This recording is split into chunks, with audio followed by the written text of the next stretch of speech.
ಅದು ಸರ್ವಸಮ್ಮತವಲ್ಲ.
ಧರ್ಮದೇವತೆಗಳೇ, ಕೈಲಾಸದ ಸಭೆ ಪ್ರಶ್ನೆಯನ್ನು ಮುಂದಿರಿಸಿದೆ. ಉತ್ತರ ಕೊಡುವುದರ ಮೂಲಕವಾಗಿ ಈ ಸಭೆಯ ಮೌಲ್ಯವನ್ನು ಎತ್ತಿ ಹಿಡಿಯುವಂತಹ ಹೊಣೆ ಅದು ನಿಮ್ಮಲ್ಲಿ ಬೇಕಾಗಿತ್ತು. ಅದನ್ನು ಕಾಣಲಿಲ್ಲ ಅನ್ನುವಾಗ ಮನಸ್ಸಿಗೆ ಎಷ್ಟು ದುಃಖವಾಗುತ್ತದೆ ಅಂತ ಆಲೋಚನೆ ಮಾಡಿ. ಈ ಕೈಲಾಸ ಕ್ಷೇತ್ರ ಪಾವನ. ಹಾಗಂದಾದರೂ ಸಹ ಈ ಹಿಂದೆ ಜ್ಞಾನಿಗಳೆಲ್ಲ ಒಟ್ಟಾದ ಕಾಲಕ್ಕೆ ವಿಷಯವನ್ನು ಮುಂದಿರಿಸಿದರೆ ಅಲ್ಲಿ ವಾದ ಇರ್ತಿತ್ತು, ಸಂವಾದವನ್ನು ಕಾಣಬಹುದಿತ್ತು. ಅವರಲ್ಲಿ ಸಮಾಧಾನ ಚಿತ್ತ, ವಸ್ತುನಿಷ್ಠವಾದಂತಹ ವಿಷಯಗಳು ಪ್ರಸ್ತಾಪವಾಗುತ್ತಿತ್ತು. ಇದಮಿತ್ತಮೆನ್ನುವಂತಹ ನಿರ್ಣಯಕ್ಕೆ ಬದ್ಧರಾಗುತ್ತಿತ್ತು. ಆ ಚೌಕಟ್ಟು ಮೀರಿ ಯಾವಾಗ ಹೋಗ್ತಿರ್ಲಿಲ್ವೋ ಆವಾಗ ಶಂಕರನಿಗೂ ಒಂದು ಆನಂದವಾಗುತ್ತಿತ್ತು. ಆದ್ರೆ ನಿಮಗೆ ಹೊಸದಾದಂತಹ ಪ್ರಶ್ನೆ ಮುಂದಿರಿಸಿದ್ದು ನಾನು. ಆದರೆ ಉತ್ತರ ಕೊಡುವಲ್ಲಿ ನಿಮ್ಮ ನಡೆಯನ್ನು ನುಡಿಯನ್ನು ಕೇಳುವಾಗ ಆರ್ಭಟ, ಹೋರಾಟ, ಏನಿದು ವಿಚಿತ್ರ. ಭೂಲೋಕದ ಮನುಷ್ಯರಿಗೂ ನಿಮಗೂ ದೊಡ್ಡ ವ್ಯತ್ಯಾಸವೇ ಇಲ್ಲದಾಗಿ ಹೋಯಿತಲ್ಲ. ಕುದಿಯುವ ನೀರಿನಲ್ಲಿ ಮುಖ ನೋಡ್ತೀರಿದ್ದೇವೆ, ಆದರೆ ನಿಮ್ಮ ಮುಖ ಕಾಣುವುದಕ್ಕೆ ಸಾಧ್ಯ ಉಂಟೇನು? ಧರ್ಮದೇವತೆಗಳೇ, ಇನ್ನೂ ನಿಮ್ಮ ದ್ವೇಷವೋ ವೈರವೋ ತಗ್ಗಲಿಲ್ಲ ಅಂತೇಳಿ ಆದರೆ ನನ್ನ ಮನಸ್ಸು ಹೇಳುತ್ತದೆ, ಇದನ್ನು ಖಂಡಿತವಾಗಿಯೂ ನಾನು ನೋಡುವುದಿಲ್ಲ. ನೀವೆಲ್ಲರೂ ಒಮ್ಮತದಿಂದ ಒಟ್ಟಾಗಿ ಸಹಕಾರಿಗಳಾಗಿ ಸಹವರ್ತಿಗಳಾಗಿ ಆದರ್ಶಮುಖರಾಗಿ ವ್ಯವಹರಿಸತಕ್ಕದ್ದು ಅನ್ನುವುದೇ ನನಗೆ ಬದುಕಿನಲ್ಲಿ ಯಾರಿಗೇ ಆಗಲಿ ಕಷ್ಟವು ಕಾರ್ಪಣ್ಯಗಳು ಇದಿರಾದರೆ ಅರಸರಲ್ಲಿಯೋ ಪಟ್ಟಾಧಿಕಾರಿಗಳಲ್ಲಿಯೋ ದಂಡಾಧಿಕಾರಿಗಳಲ್ಲಿಯೋ ಹೋಗಿ ವಿನಂತಿಸಿಕೊಳ್ಳುವುದು ಯಾಕೆ ಬೇಕಾಗಿ ನಮ್ಮ ಕಷ್ಟಗಳೆಲ್ಲ ದೂರವಾಗಿ ಹೋಗಲಿ ಅನ್ನುವ ಹಾಗೆ. ಸಜ್ಜನ ವೃಂದ ತತ್ತರಿಸಿ ಹೋಗುತ್ತಾ ಉಂಟು. ಧರ್ಮ ಸಂರಕ್ಷಣೆ ಮಾಡಬೇಕಾದಂತಹ ಹೊಣೆಗಾರಿಕೆ ನಮ್ಮಲ್ಲುಂಟು. ನಾನು ಅದರಿಂದ ಹುಯಿಲನ್ನು ಸ್ವೀಕರಿಸಿದ್ದೇನೆ. ಆದ್ರಿಂದ ನೀವೆಲ್ಲರೂ ಟೊಂಕಗಟ್ಟಿ ಶ್ರಮಿಸುತ್ತೀರಿ ಅನ್ನುವಂತಹ ವಿಶ್ವಾಸವನ್ನು ಹೊಂದಿದ್ದೇನೆ.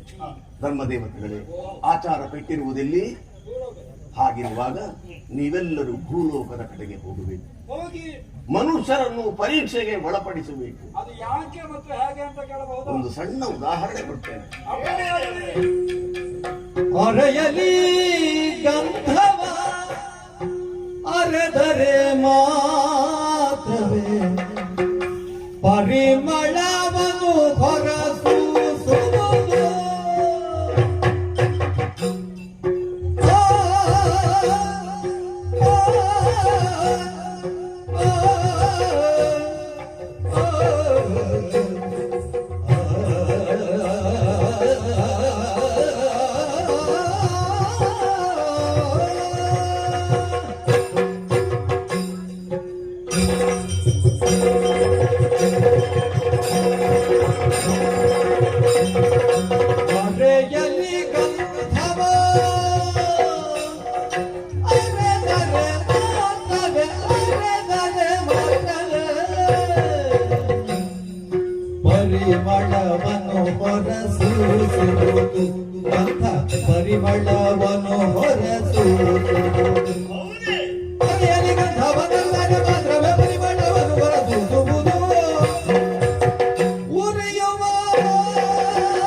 ಹೊಡೆಯುವುದು ನೀವು ಶೋಭೆ.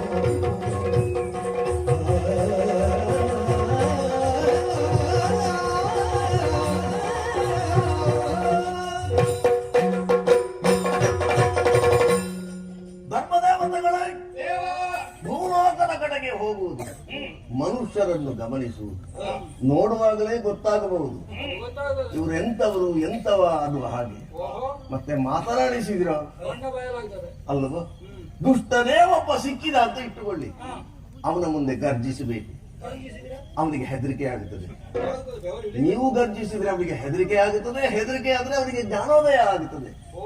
ಆ ಮೂಲಕವಾಗಿ ಅವನಿಗೆ ಭಕ್ತಿ, ಅವರಲ್ಲಿ ಬದಲಾವಣೆ ಇದನ್ನು ಕಾಣುವುದಕ್ಕೆ ಸಾಧ್ಯವಾದರೆ ಮುಂದೊಂದು ದಿವಸ ಸಮಾಜವೇ ಪರಿವರ್ತನೆಗೊಳ್ಳುತ್ತದೆ. ಸಜ್ಜನರು ಸಿಕ್ಕಿದ್ರೆ ಹಾಗಲ್ಲ, ಅವರನ್ನೂ ಪರೀಕ್ಷೆಗೆ ಒಳಪಡಿಸಬೇಕು. ಕಣ್ಣಾರ ಕಂಡರೂ ಪರಾಮರಿಸಿ ನೋಡಬೇಕು ಅನ್ನುವ ಮಾತಿನಂತೆ ಅವನೊಬ್ಬನೇ ಸಜ್ಜನರಾದರೆ ಸಾಕಾಗುವುದಿಲ್ಲ, ಇತರರೂ ಸಜ್ಜನರಾಗಿಸುವಲ್ಲಿ ಅವರ ಸಾಮರ್ಥ್ಯ ಎಷ್ಟು ಉಂಟು ಎಂಬುದನ್ನು ತಿಳಿಬೇಕೋ ಬೇಡವೋ. ಗಂಧ ಸುಗಂಧವಾದ ವಸ್ತು ಗೊತ್ತಿರ್ತದೆ, ಆದರೆ ಪರಿಮಳವನ್ನು ಆಸ್ವಾದಿಸಬೇಕು ಎಂದಾದರೆ ಕಲ್ಲಲ್ಲಿ ಚೆನ್ನಾಗಿ ತೇಯಬೇಕು. ಉತ್ತಮವಾದ ಲೋಹ ಬಂಗಾರ ಅಂತ ಹೇಳುವುದು ಗೊತ್ತಿರ್ತದೆ, ಆದರೆ ಬೆಂಕಿಯಲ್ಲಿ ಇರಿಸಿ ಸುತ್ತಿಗೆಯಿಂದ 4 ಬಾರಿಸಿದಾಗ ಅದರ ಚಂದವನ್ನು ಕಾಣುವುದಕ್ಕೆ ಸಾಧ್ಯವಾಗುತ್ತದೆ. ಕಬ್ಬಿನಿಂದ ಹಾಲನ್ನು ಪಡೆಯಬೇಕಾದ್ರೆ ಮನುಷ್ಯರನ್ನು ಪರೀಕ್ಷೆ ಮಾಡಿ ಸಜ್ಜನನ ಸಾಮರ್ಥ್ಯ ಏನು ಎಂಬುದು ನಮ್ಮ ಚಿತ್ತಕ್ಕೆ ವೇದ್ಯವಾಗುತ್ತದೆ. ಅವ ಸಂಪನ್ಮೂಲನಾಗಿ ಅವನಲ್ಲಿ ಸಾಮರ್ಥ್ಯ ವಿಶೇಷ ಉಂಟು ಎಂದಾದ್ರೆ ಅವನ ಮೂಲಕವಾಗಿ ಸತ್ಯವೋ ಧರ್ಮವೋ ಬೆಳಗುವುದಕ್ಕೂ ಆಗುತ್ತದೆ. ಆ ದೃಷ್ಟಿಯಲ್ಲಿ ಭೂಲೋಕವನ್ನು ಎಲ್ಲಿದ್ದಾರೆ ಸತ್ಯಾತ್ಮರು ಧರ್ಮಾತ್ಮರು ಅನ್ನುವ ಹಾಗೆ ಶೋಧನೆ ಮಾಡುತ್ತಾ ಮಾಡುತ್ತಾ ಮುಂದುವರಿ. ನನ್ನ ಆಸೆಯನ್ನು ಈಡೇರಿಸುವಲ್ಲಿ ಕೈಲಾಸವನ್ನು ಬಿಡ್ಲೇಬೇಕಾಗುತ್ತದೆ ಅಂತಾರೆ. ಯಾರಿಗೆ ಮನಸ್ಸುಂಟು ಅಂತ ಹೇಳಬಹುದು? ಎನಲು ಬೇಡದ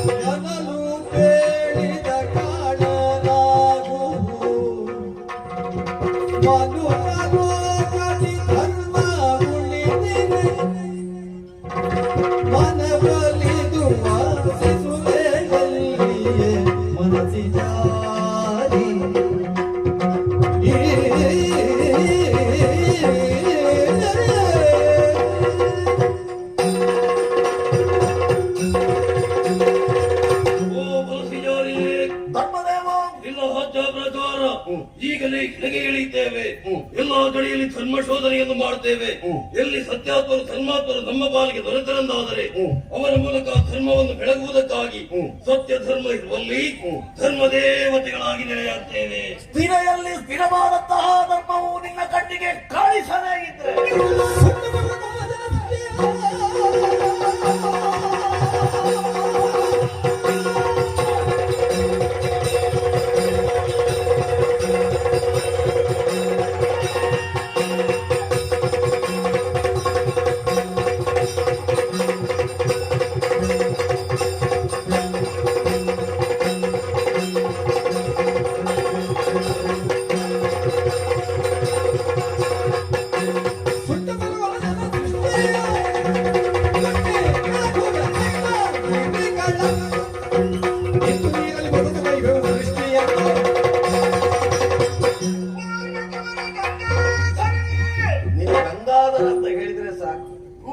ಧರ್ಮವೇ ಇಲ್ಲ ಅಂತಾದ್ರೆ ಆ ಬ್ರಹ್ಮ ಸೃಷ್ಟಿನೇ ಸುಟ್ಟರು ಹೊತ್ತೇವೆ. ಹಾಗಾದ್ರೆ ಸತ್ಯ ಧರ್ಮ ಅನ್ನೋದು ಬೆಳಗುವುದು ಹೇಗಪ್ಪ?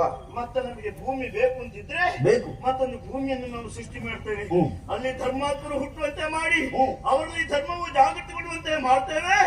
ದೇವರೇ, ನಿಮ್ಮ ಪೂರ್ಣ ಆಶೀರ್ವಾದ ನಮ್ಮ ಮೇಲೆ.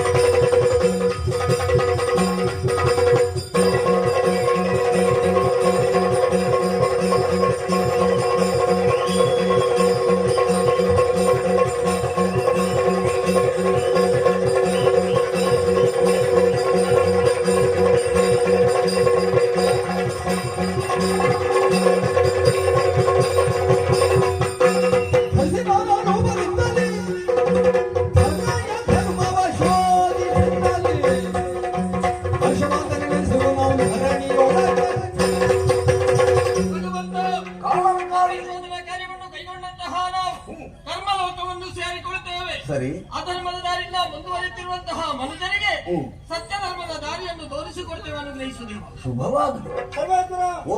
ನಿಮ್ಮ ಆಜ್ಞಾಧಾರ್ಯ ಹ್ಮ್. ನಿಮ್ಮ ಆಜ್ಞೆಯನ್ನು ಪೂರೈಸುವುದು ಹ್ಮ್. ಕೇವಲ ಹೊಣೆಗಾರಿಕೆ ಮಾತ್ರವಲ್ಲ, ಹ್ಮ್. ಅದು ನಮ್ಮ ಪಾಲಿಕ ಕರ್ತವ್ಯ. ಓಹೋ. ಆ ಕರ್ತವ್ಯವೇ ದೇವರು ಎನ್ನುವ ನೆಲೆಯಲ್ಲಿ ಹ್ಮ್. ಭೂಮಿಗಿಳಿಯುತ್ತೇವೆ. ಹ್ಮ್. ಪ್ರಕೃತಿಯ ಮಡಲಲ್ಲಿ ಹುಟ್ಟಿ ಹ್ಮ್. ವಿಕೃತಿಯ ಗದಿಯಲ್ಲಿ ಸಾಗುವ ಹ್ಮ್. ಮನುಷ್ಯರಿಗೆ ಸಂಸ್ಕೃತಿಯ ಪಥವನ್ನು ತೋರಿಸಿಕೊಡ್ತೇವೆ. ಹ್ಮ್. ಅನುಗ್ರಹಿಸು. ಬಲು ದೋಷವಾಂತೆ ನೀವೆಂದ ನುಡಿಗೆ ಬಲು ಭಟರ ಹೃದಯ ಧರ್ಮವ ರಕ್ಷಿಪ ಬಗೆಗೆ ತಾಮುಂದು ಅನ್ನುವ ಹಾಗೆ ಉತ್ಸಾಹದ ಹೆಜ್ಜೆಯನ್ನು ಗಮನಿಸಿದೆ.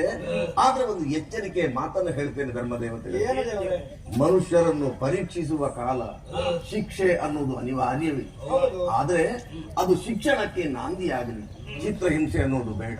ಈ ಪ್ರಜ್ಞೆಯೊಂದಿಗೆ ಬತ್ತಿ ಹೋಗುತ್ತಿರುವಂತಹ ಯಾವ ಸತ್ಯ ಧರ್ಮ ಅನ್ನುವ ತೊರೆ ಅದು ಮತ್ತೆ ಸಮೃದ್ಧವಾಗಿ ಹರಿಯುತ್ತದೆ.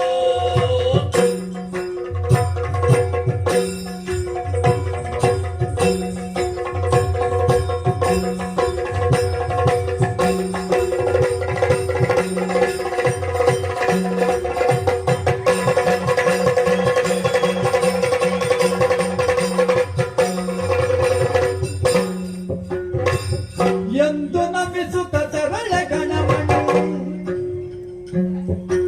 ಮುಂದುವರಿಯುತ್ತ ಧರ್ಮ ಶೋಧಿಸಿ ಚಂದದಿಂದ ನೆಲೆಸುವೆನು ಭುವಿಯಲ್ಲಿ ಚಂದ್ರಮೌಳಿ. ಶಿವಂ ಶಿವತರಂ ಶಾಂತಂ ಶಿವಾತ್ಮಾನಂ ಶಿವೋತ್ತಮಂ ಶಿವಮಾರ್ಗ ಪ್ರಣಯತಾರಂ ಪ್ರಣತೋಸ್ಮಿ ಸದಾಶಿವಂ. ಭಗವಂತ, ಓ. ನಿನ್ನ ಚರಣ ಸೇವಕನಾದಂತಹ ನನ್ನಲ್ಲಿ ಹ್ಮ್. ಮುನಿಯಬಾರದೆಂಬ ಹಾಗೆ ಮೊದಲಾಗಿ ಪ್ರಾರ್ಥಿಸುತ್ತಾ ಇದ್ದೇನೆ ಪ್ರಭು.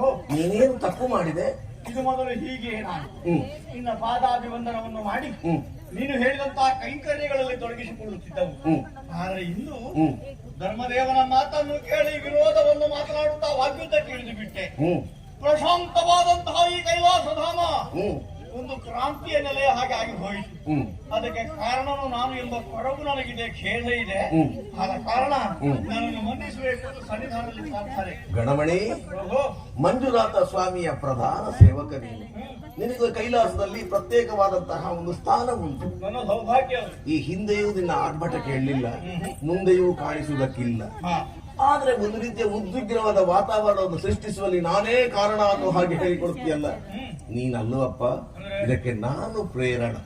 ನೀನು ಪ್ರೇರಣೆ ಕೊಟ್ಟಿಯೋ. ಧರ್ಮವನ್ನು ರಕ್ಷಿಸುವಲ್ಲಿ ಸದಾ ಕ್ರಿಯಾಶೀಲರಾಗಿರಬೇಕಾದವರು ಧರ್ಮ ದೇವತೆಗಳು. ಹೌದು. ಅವರಲ್ಲಿ ಒಂದು ರೀತಿಯ ನಿರ್ಲಿಪ್ತತೆ, ಒಂದು ರೀತಿಯ ಔದಾಸೀನ್ಯ ಕಾಣುತ್ತದೆ ಅಂತೇಳಿ ಆದ್ರೆ ಅದನ್ನು ಹೋಗಲಾಡಿಸಬೇಕಾಗುತ್ತದೆ. ಹಾ. ಮಾಧ್ಯಮವನ್ನಾಗಿ ನಿನ್ನನ್ನು ಬಳಸಿಕೊಂಡದ್ರಿಂದ ನಿನ್ನಲ್ಲಿ ಕೋಪವೋ ಅಲ್ಲ ಆರ್ಭಟೆಯೋ ಕಂಡ ಹಾಗಾಯಿತು. ನೀನೇ ಪ್ರೇರಣೆಯಾಗಿ ನಾನು ಹಾಗೆ ಮುಂದುವರಿದರೆ ಮತ್ತೆ ಯಾರು ಹೇಳು? ಈ ಪ್ರಕರಣದಲ್ಲಿ ನಾನು ಹಾಗಿದ್ರೆ ಅಪರಾಧಿ ಅಲ್ಲ ತಂದೆ. ಏ, ಶಿವಪ್ರೇರಕನಾಗಿ ನಾನು ಮಾತನಾಡಿದನು. ಹ್ಮ್. ಆದ್ರೆ ಹ್ಮ್. ಈಗ ಅವರು ಹೊರಟು ಹೋಗಿದ್ದಾರಲ್ಲ, ಹೌದು. ನಿನ್ನ ಮುಂದೆ ಪ್ರತಿಜ್ಞಾಬದ್ಧರಾಗಿದ್ದಾರೆ. ಹ್ಮ್. ಬ್ರಹ್ಮ ಸೃಷ್ಟಿಯನ್ನೇ ಸುಡುತ್ತೇನೆ ಅಂತ ಒಬ್ಬ ಹೇಳಿದ. ಹ್ಮ್. ಬ್ರಹ್ಮ ಸೃಷ್ಟಿಯನ್ನು ಸುಡುವ ಅಧಿಕಾರ ಯಾರಿಗೆ ಸ್ವಾಮಿ? ಆವೇಶದಲ್ಲಿ ಹೇಳಿದ. ನಿನಗಿರುವಂತದ್ದು ನೀನು ಲಯಕಾರಕ. ಹ್ಮ್. ಯಾರು ಮರಳಿ ಸೃಷ್ಟಿಸಬಲ್ಲರು ಅವರೇ ಲಯಗೊಳಿಸಬೇಕಷ್ಟೇ. ಹೌದು. ಪ್ರಾಣ ನೀಡಬಲ್ಲವನೇ ಪ್ರಾಣವನ್ನು ಸೆಳೆಕೊಳ್ಳಬಲ್ಲ. ಹೌದು. ಈ ಹೋದಂತ ಇವರು ಹ್ಮ್. ಏನು ಅನಾಹುತ ಮಾಡಿಬಿಡ್ತಾರೋ ಎಂಬಂತ ಭಯ ಇದೆ ನನಗೆ. ಹ್ಮ್. ಹಾಗಾಗಿ ಹ್ಮ್. ನೀನು ಕಳುಹಿಕೊಟ್ರೆ ಹ್ಮ್. ಈ ಧರ್ಮ ದೇವತೆಗಳನ್ನು ಅನುಸರಿಸಿ ಭೂಮಿಗೆ ಹೋಗಬೇಕು ಅಂತ ನನಗೂ ಒಂದು ಇಚ್ಛೆ ಇದೆ ಸ್ವಾಮಿ. ನೀನು ಭೂಲೋಕದ ಕಡೆಗೆ ಹೋಗ್ತೀರ. ಹೀಗೆ ಬಾ, ಹೋಗು. ನಿನ್ನ ಉತ್ಸಾಹಕ್ಕೆ ಭಂಗವನ್ನು ಉಂಟು ಮಾಡುವುದಿಲ್ಲ. ಹಾ. ಭೂಲೋಕವನ್ನು ಸೇರಿದರೆ ಮನುಷ್ಯರನ್ನು ಪರೀಕ್ಷೆ ಮಾಡು. ಹಾ. ಯಾರಿಗೆ ದೇವರ ಮೇಲೆ ಭಕ್ತಿ, ಗುರು ಹಿರಿಯರ ಸೇವೆಯಲ್ಲಿ ಆಸಕ್ತಿ, ಧರ್ಮದಲ್ಲಿ ನಿಷ್ಠೆ, ಸತ್ಯದಲ್ಲಿ ನಂಬಿಕೆ, ಬೇಡಿ ಬಂದಾತನಿಗೆ ಇಲ್ಲ ಅನ್ನದೆ ಪ್ರಪಂಚಕ್ಕೆ ಯಾರು ಆದರ್ಶನಾಗಿರ್ತಾನೋ ಅಂತಹ ಸಂಲಕ್ಷಣವಂತರನ್ನು ನೀನೂ ಒಂದು ಸಲ ಪರೀಕ್ಷೆಗೆ ಒಡ್ಡು. ನಿನ್ನ ಪರೀಕ್ಷೆಯಲ್ಲಿ ಅವ ತೇರ್ಗಡೆಯನ್ನು ಕಾಣುತ್ತಾನೆ ಎಂದಾದ್ರೆ ಅವನೇ ಸತ್ಯ ಧರ್ಮವನ್ನು ಬೆಳಗಿಸುವ, ಧರ್ಮವನ್ನು ಸಂರಕ್ಷಿಸುವ, ಧರ್ಮಾಧಿಕಾರಿಯನ್ನಾಗಿ ನಿಯೋಜಿಸುವುದಕ್ಕೂ ಸಾಧ್ಯವಾಗುತ್ತದೆ. ಈ ನಿಟ್ಟಿನಲ್ಲಿ ಅಗಾಧರಿಗೆ ಶುಭವಾಗಲಿ. ಧನ್ಯನಾದ ಪ್ರಭು. ಅಂತಹ ಒಬ್ಬ ವ್ಯಕ್ತಿಯನ್ನು ಅರಸಿ ಅಂತಹ ತಾಣವನ್ನು ಹುಡುಕಿ ಹಿಡಿಯಿತೆ. ನೆಲದ ಮರೆಯ ನೀರಿನಂತೆ, ಎಲೆಯ ಮರೆಯ ಕಾಯಿಯಂತೆ ಧರ್ಮ ಪ್ರಜ್ಞೆ ಅಲ್ಲಲ್ಲಿ ಇದ್ದೇ ಇದೆ ಎಂದು ಚೆನ್ನಾಗಿ ನನಗೆ ಗೊತ್ತಿದೆ. ಅಂತಹ ಪ್ರದೇಶವನ್ನು ಹುಡುಕಿದ ಕಾಲಕ್ಕೆ ನಿನ್ನ ಸಂಕಲ್ಪದ ಪ್ರದೇಶವಲ್ವೇನು? ಹೌದು. ನಿನ್ನ ಸಂಕಲ್ಪದ ಒಬ್ಬ ವ್ಯಕ್ತಿ ದೊರಕಿದ ಅಂತಾದ್ರೆ ಆ ಸಂದರ್ಭದಲ್ಲಿ ನಿನ್ನನ್ನು ಕೂಗಿ ಕರೆದರೆ ನೀನು ಬರುವೆಯಾ ಸ್ವಾಮಿ? ಗಣಮಣಿ, ದಯದಿ ಮಂಜುನಾಥ ಬಾ ಅನ್ನುವ ಹಾಗೆ ಒಕ್ಕರಲಿನಿಂದ ನೀವು ಕರೆದಾಗ ಆ ಕ್ಷಣವೇ ಕೈಲಾಸವನ್ನು ಬಿಡುತ್ತೇನೆ, ಸತ್ಯದ ಸ್ಥಳವನ್ನು ಸೇರ್ತೇನೆ, ನಿಮ್ಮ ಆಶೆಯನ್ನು ಈಡೇರಿಸ್ತೇನೆ. ಇದರಲ್ಲಿ ನಿಮಗೆ ವಿಶ್ವಾಸ ಇರಲಿ. ಆದರೆ ಈ ದಿವ್ಯಾಕಾರವನ್ನು ಕಾಣುವಂತಹ ಚೈತನ್ಯ ವರ್ತಮಾನ ಕಾಲದ ಮನುಷ್ಯರಿಗುಂಟೇನೋ? ಇಲ್ವೇ? ಮಾರುವೇಷದಿಂದ ಹೋಗು. ಮುಂದೊಂದು ದಿವಸ ಧರ್ಮ ದೇವತೆಗಳೇ ಸಂಧಿಸಿದ್ರು ಅವರಿಗೂ ಪರಿಚಯ ಸಿಕ್ಕುವ ಹಾಗಿಲ್ಲ. ಒಂದು ವೇಳೆ ಅಗತ್ಯ ಉಂಟು ಅಂತೇಳಿ ಆದ್ರೆ ಆ ಸ್ವಾತಂತ್ರ್ಯವನ್ನು ನಿನಗಿತ್ತಿದ್ದೇನೆ. ಅಂತೂ ನನ್ನ ಆಶಯವನ್ನು ಈಡೇರಿಸುವಲ್ಲಿ ನಿಮಗೆಲ್ಲರಿಗೂ ಶುಭವಾಗಲಿ. ಶುಭ ಪ್ರತೀಕ್ಷೆಯೊಂದಿಗೆ ಭೂಮಿಗಿಳಿಯುತ್ತಾ ಇದ್ದೇನೆ. ಜಟಾಕಟಾಹ ಸಂಭ್ರಮಂ ಭ್ರಮಂ.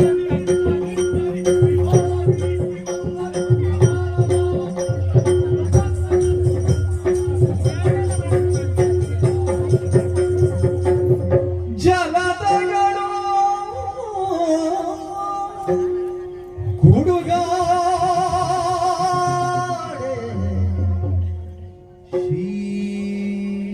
ಶೀತಲ ಜಲವು ಸುರಿವನು.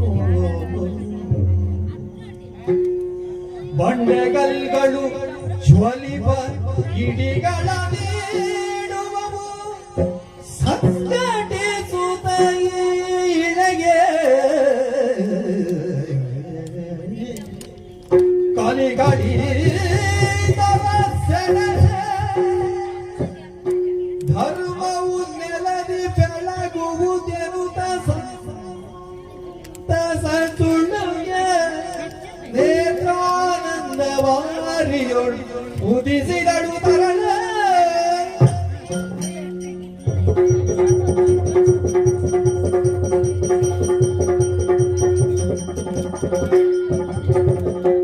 ಮುಂದೆ ನಿಂದಳು ಪದ್ಮವದನೆ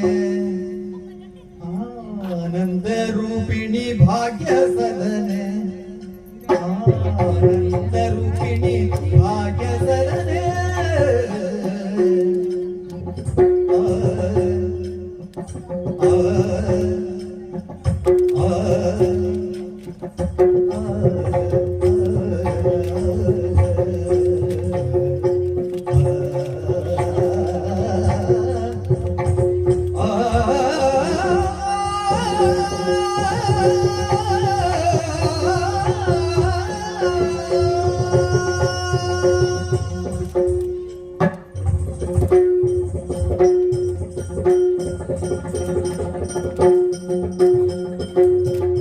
ಮುಂದೆ ನಿಂದಳು ಪದ್ಮವದನೆ ಆನಂದ ರೂಪಿಣಿ ಭಾಗ್ಯ ಸದನೆ.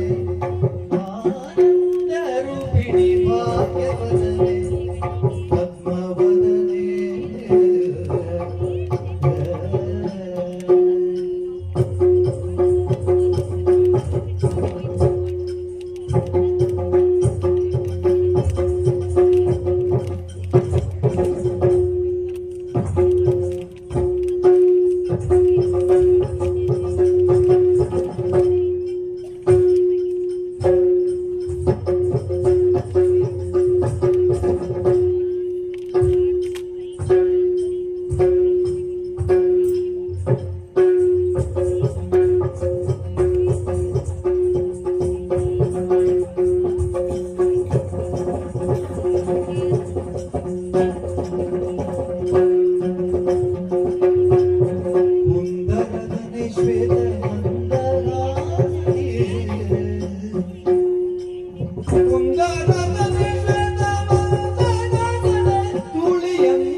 ಹ್ಮ್ ಮೊದಲಾಗಿ ವಂದಿಸಿಕೊಳ್ಳುತ್ತಾ ಇದ್ದೇನೆ. ಸರಿ.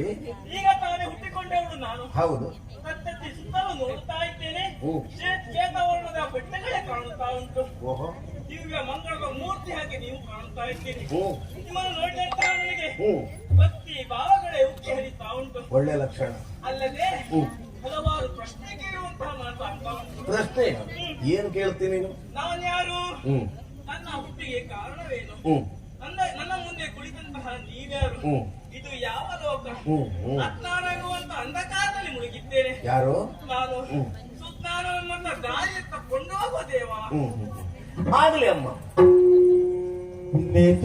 ನೇತ್ರವಾರಿಯೊಳು ಉದಿಸಿರುವೆ